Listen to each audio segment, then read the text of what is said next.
Welcome to this edition of Decoding Diplomacy. Today we have a special guest, Ambassador Shyam Saran, a veteran diplomat, author, and prolific commentator on foreign policy and global issues. Ambassador Saran is currently president of India International Center. In his long distinguished diplomatic career, Ambassador Saran served as India's Foreign Secretary, Prime Minister's Special Envoy for India-US Civil Nuclear Deal, and Special Envoy and Chief Negotiator on Climate Change. Ambassador Saran, now let's turn to another, and some would say India's most important relationship with the United States of America, which is currently going through a period of drift, so to speak. And this is surprise everybody, and you know it better than that. You worked for the transformation of India-US partnership. The nuclear deal was a transformative movement, and the last 25 years, 30 years have been the story of transformation. And now we are at this point where it appears that this partnership, the so-called defining partnership of the 21st century, seems to be in a free fall of sorts. I mean, do you share that? How serious is the crisis in India-US relations? I don't think we should underestimate the extent of the challenge which we are facing, because as you said, a period of 25 years of expanding relations, of the two countries finding more and more areas where they could work together. There was a certain kind of a convergence that we were talking about between India and the US with regard to the regional situation, with regard to the global situation. That was very important. Now, what has happened is that Trump, in a sense, is completely overturning, the entire edifice, in a sense, of the relationship. Just as other countries, even allies of the United States, are facing considerable amount of challenge from this, to the extent that the German Chancellor, the head of a NATO ally, is saying today the United States of America is the adversary. That is a very, very shocking, shocking statement. Right. So I think we should not necessarily make this only an India-US issue. It is an India-US issue, but it is part and parcel of a much larger global issue. Because it's not only India that he is, upsetting. He is upsetting a whole lot of other countries also. But of course, the impact on us can be more significant, because of the fact that, as you saw with regard to the trade war, we are, or at least some important segments of the Indian economy, export economy, are very much dependent upon access to the US market. There is also the issue of whether this is going to be limited so far only to the trade and economic side, or is it going to start impacting on other aspects of the relationship. Now, don't forget that over the last 25 years, for example, the defense relationship between the two countries has become much stronger. Not only in terms of India purchasing US hardware, but the two countries actually working together for co-production. They are looking at technological partnerships in some very high-tech areas. We have very strong counter-terrorism cooperation between our agencies. There is very good intelligence cooperation. Those so far as I know, have not yet been impacted. So they seem to be continuing as before. But there could be. We can't exclude that possibility. Right now the challenge for us is to how keep our heads down and deal with this trade war. We have been remarkably restrained in our reactions, therefore keeping the door open for the two sides to reach an understanding. I believe that a US trade representative is in town to try and take the negotiations forward. Let's hope for the best. So you rightly said that so far, of course, it has not impacted other aspects of the relationship so adversely. But geopolitically, we seem to be losing out. And one of the major things that has happened is a rehyphenation, with Pakistan. And one is not able to decode Donald Trump's sudden love for Pakistan Pakistan military establishment at the height of, immediately after Operation Sindoor, Donald Trump hosted Army Chief Asif Munir. How do you piece it together? Is there a shift?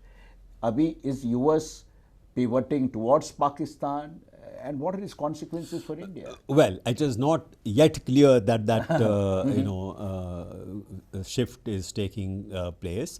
I think what we have seen in terms of, for example, the army chief, Pakistan army chief being hosted at the White House, is that Trump has a large ego. Yeah, right. He seems to be very much focused on getting a Nobel Prize. Right. And therefore, in comparison to India, which was not ready to, in a sense, give credit to President Trump for the ceasefire that was achieved, has not only given him fulsome praise, but has also nominated him for the Nobel Prize. Right.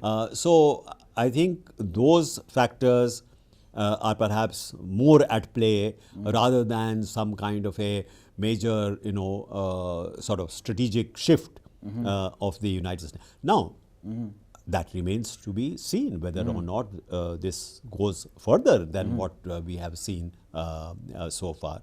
People have said maybe the Americans are interested in the Pakistan again because of the situation with respect to, say, Iran. Is that the case? We don't really know. The danger that I see is how this is interpreted by Pakistan. That's right.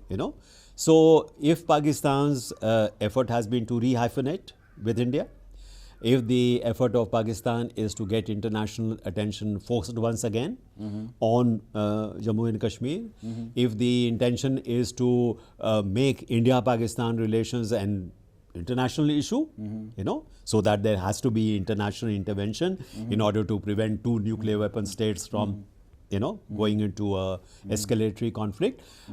This may tempt Pakistan. That maybe this is the time to further provoke India. Right. Because that way, by provoking India, you actually invite external intervention, which they have not been able to do for the last so many years. Right. So that is something that we need to be aware of, that there is this risk how Pakistan will interpret Trump's gesture and what it may do in order to think in thinking that you can actually make some hay out of this. But you hinted at that. There seems to be a streak of personalized vindictiveness, or maybe it's a fallout of narcissism. Trump being famously an egotist, some would say even a megalomaniac. And so, my question is this: that this whole thing, which has really played against us, is that Trump has been trumpeting so many times that he was the one who brokered the ceasefire between India and Pakistan, but we never gave him any credit for it. Of course, where it comes from, we know that we don't want third-party mediation. And in the meantime, Pakistan scored a propaganda victory. So I'm just trying to figure out that what prevents us from pandering to his ego a bit, or acknowledging in some tangential manner that he was a force for peace or something, not the brokering. Do you think? What is it that we could do to please him? Well, you have seen a lot of leaders across the world, including European leaders, who are, after all, leaders of substantial countries, doing precisely that. Right. What have they achieved? Right. Has, for example, that behavior on their part and sort of giving him a lot of praise and saying you are the best leader, etc. Look at the European Union. They sign a trade deal in which they have to pay 15% tariff, but they have to accept US goods at zero tariff. Right. Okay? Non-reciprocal. Right. In normal circumstances, would any country accept such an unequal deal? Right. Okay. Right. Secondly, even after the deal has been reached, you have Trump saying no, you are, sort of working against our digital, companies, against Google or others, Meta or others, and that, you should not have the kind of regulations that you have with respect to the digital economy. And that is becoming a sticking point. So even when you think by pandering to his ego, you have achieved something, that doesn't seem to be the final word. Right, right. So that is something that we have to keep in mind. Secondly, this is like behaving like a bully, and my view is that if you succumb to a bully in the first instance, don't be surprised if there are many other demands which will follow. Right. So if drawing the line brings you some pain, I think that pain will be much less than what you may end up with by having to, in a serial manner, keep trying to, give in to his demands. I don't think that India should put itself in that place. Donald Trump, President Trump. But that's a personal perspective. Right. No, that's a very sensible way of looking at it. But President Trump was supposed to visit, we don't know, even now he can visit, India for the Quad Summit. Amid all this, the tariff war and whatever else we are seeing in India, the Quad seems to have become a collateral damage. Do you think so? The Quad has been impacted, or do you doubt US commitment to Quad, Indo-Pacific, and having India as a preeminent partner there? So there is no doubt that there is a question mark over this. So one stable feature of the United States strategy over the last so many years has been what you call the Indo-Pacific strategy. And India became a very important component of that Indo-Pacific strategy. So there was a certain convergence of interest between the US and India in terms of how we looked at the regional challenge, how we looked at the global challenge. And also Japan, also Australia. Now, this particular forum, is a key component, as I said, of the Indo-Pacific strategy, but it works together with some other, actions which have been taken by the United States, like, for example, the AUKUS deal with Australia on nuclear submarine supply to Australia, the manufacture of nuclear submarines in Australia.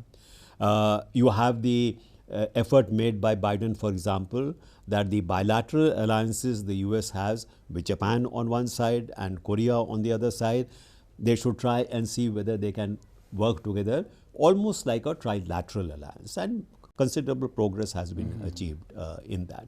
So there are various building blocks, with regard to the Indo-Pacific strategy. Now you see that AUKUS is probably dead in water. It doesn't seem as if it is going to be taken forward. Secondly, look at the treatment meted out to Japan. Look at the treatment meted out to Korea. Even after the trade agreement was signed with Korea, you had this terrible, deportation under chains of Korean workers working in a factory which was an investment by Korea in the United States, which is what Trump has been saying should be actually done. So these building blocks are getting somewhat in question. Secondly, is the question of China. Now, I do not think we still have a clear idea as to what the US strategy with respect to China going forward is going to be. Absolutely, that's critical, So, Trump keeps saying that he has very good personal relations with Xi Jinping. He says that he can make a big deal with China, that he wants to meet President Xi Jinping and come to some kind of a big bargain. On Taiwan, There is a greater ambiguity today than we have had in the past. Right. There are voices in the United States which are saying no existential US interests are involved with respect to Taiwan. Why should America have to go to war in order to safeguard Taiwan? So if there is actually a rethink taking place on the Indo-Pacific strategy, it would of course be very, I think, telling if the Quad also, precisely. falls by the wayside. Right, We were very optimistic because immediately after the inauguration of the president, Quad. the first meeting that was held was amongst the 4 Quad That's foreign right. ministers. Right. And so there was every hope Right. that this is one initiative which will go forward, Right. particularly since it was Trump who was actually responsible for reviving it in the first place. Right, Now, that it is debatable whether or not it continues to be a matter of priority for the United States. And that, of course, will obviously Right. have it. And I think if the next summit to be hosted by India, Trump does not come, for that meeting, it will definitely be an indication that it has been downgraded. I don't think it will happen. Well, that's I a mean, matter of you have- speculation. since President Trump is so mercurial and so you never know. changes his minds Right, every now and then, who knows? He Right. might certainly decide, okay, I'm coming. Right. Yeah. That's it. But so looking ahead now, the question everybody's asking is this: that how long will this bad patch in India-US relationship last? What will lead to? I mean, I don't want to use that word reset, the much abused word reset, but some sort of going back to the good old days, so to speak. I think it is unrealistic to think in terms of the good old days. I cannot think that things can go just back to where they were before Right. Trump, because there are larger forces at work in Right. the United States. Right. Trump is only a kind of a, shall I say, a more acute representation of those very, very big changes that are taking place, social changes, political changes which are taking place in the United States. You have seen a very rightward lurch politically Yes, in the United yes. States. You look at the reaction to the killing of Charlie Kirk, who's a right wing, absolutely, yeah. and it has further polarized U.S. politics, Right. where Republicans are looking at Democrats almost like enemies.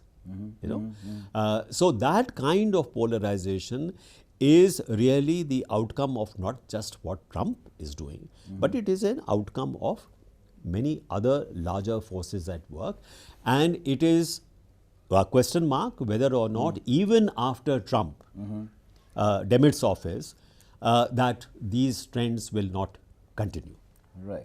So we have to be prepared for that. Secondly, I would say, like for example, the trade war. Now, once in order to get a deal, you have made substantial concessions. Right. There should be no illusion that if there is a change in government tomorrow in the United States, somehow or the others, these will be reversed. Right. Right. No government, after it has got something in its pocket, is going to take it out and give it back to you. Right. So that is also another reason why we should be cautious. If there is a thought that, how does it matter, just a question of a few years, let us do what is necessary to get them off our back. If you make important concessions today, especially concessions which are politically sensitive, like for example on agriculture, do not think that 3 years later, 3.5 years later, in fact you will be able to reverse that. That's not going to happen. Right.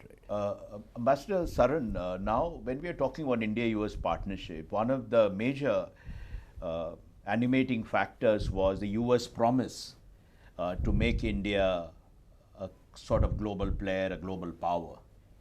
Going back to the time of George Bush, and the whole idea of making India a global power, and also looking at India more in terms of, as some sort of counterweight to China. But recent developments suggest a shift in thinking.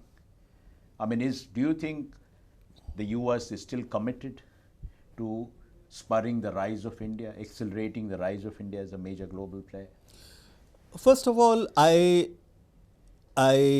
contest the fact that somehow India can only emerge as a great power because US is trying to make India a global power.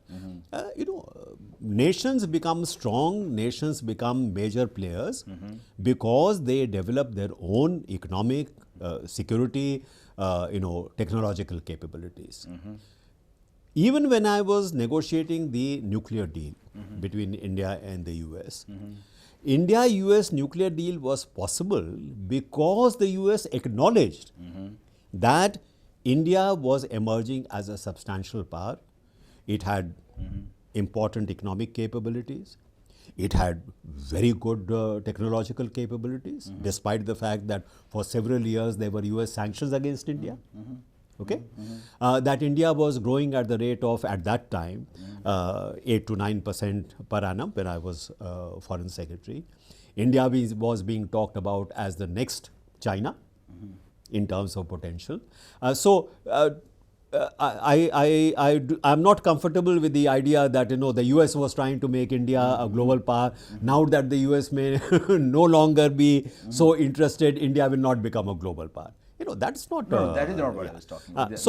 I think we have to recognize that our ability to play a larger regional role and a global role is solely dependent upon the success that we achieve in terms of developing our capability.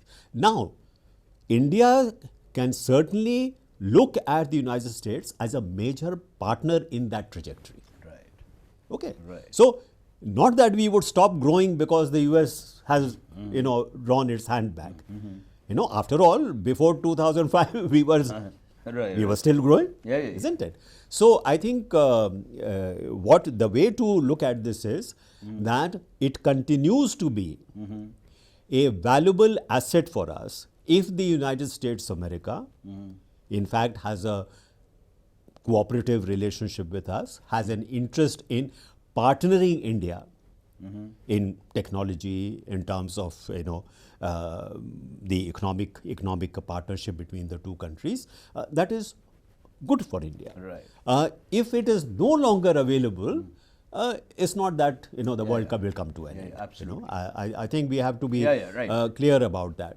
So we should make every effort possible to keep this relationship on as even a keel as possible. Right. And I think there seems to be a effort on both sides to try and achieve that, and we should welcome that effort. But if that effort for some reason does not succeed, it's not the end of the world. Right, absolutely. Thank you so much, Manish Saran. This has been one of the most insightful conversations I had on a range of subjects. Thank you very much. And thank you so much. I enjoyed talking to you.